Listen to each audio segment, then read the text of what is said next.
Hello, Bacho. Let's see this question. The question says of the three vectors in the equation f is equal to q v cross b, which pairs are always at right angles and which may have any angle between them.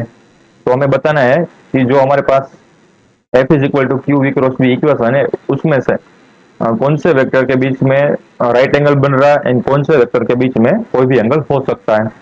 तो हम इस problem में जो की concept use करने वाले हैं की कॉन्सेप्ट वो होगा रूल्स ऑफ वेक्टर प्रोडक्ट।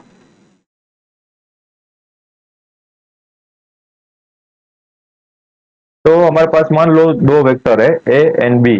अगर उसका हम क्रॉस प्रोडक्ट करें तो हमें कोई नई क्वांटिटी मिलेगी, वो भी वेक्टर के फॉर्म में ही होगी।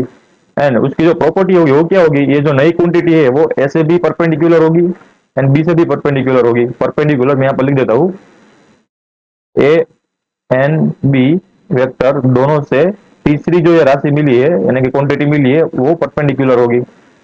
तो हम ये तो बता सकते हैं कि हमारे पास इक्वेशन कौन सा है, इक्वेशन है एफ इज इक्वल टू, अब क्यू तो कांस्टेंट है, velocity vector and B magnetic vector, दोनों वेक्टर क्वांटिटी है, क्यू कांस्टेंट है, ठीक है ना, चार्ज है।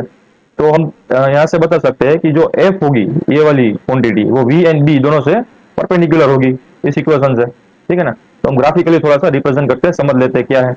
मान लो ये हमारा मैग्नेटिक फील्ड था बी एंड जो वी वेक्टर था, वेलोसिटी का वेक्टर वो इस डायरेक्शन में था, फॉर एग्जांपल कोई एंगल पे, थीटा एंगल पे, ठीक है, ये था वी वेक्टर। तो इन दोनों क्रॉस प्रोडक्ट करोगे ना तो हमारे पास जो नई राशि आई यानी कि नई जो क्वांटिटी आई फोर्स, वो इन दोनों के परपेंडिकुलर आया, यानी कि ये जो एंगल बनाएगा एफ एंड वी के बीच में वो भी 90 डिग्री होगा एंड एफ एंड बी के बीच में एंगल बनेगा वो भी 90 डिग्री होगा, दोनों से 90 डिग्री एंगल बनेगा। बट वी एंड बी के बीच में कोई भी एंगल हो सकता है, तो यानी कि हमारे पास जो आंसर आएगा वो क्या आएगा। तो पहला केस क्या था, which pair are always at right angles, तो राइट एंगल्स पे कौन सा आएगा, यहाँ पर मैं लिख देता हूँ ऑलवेज राइट एंगल पेयर।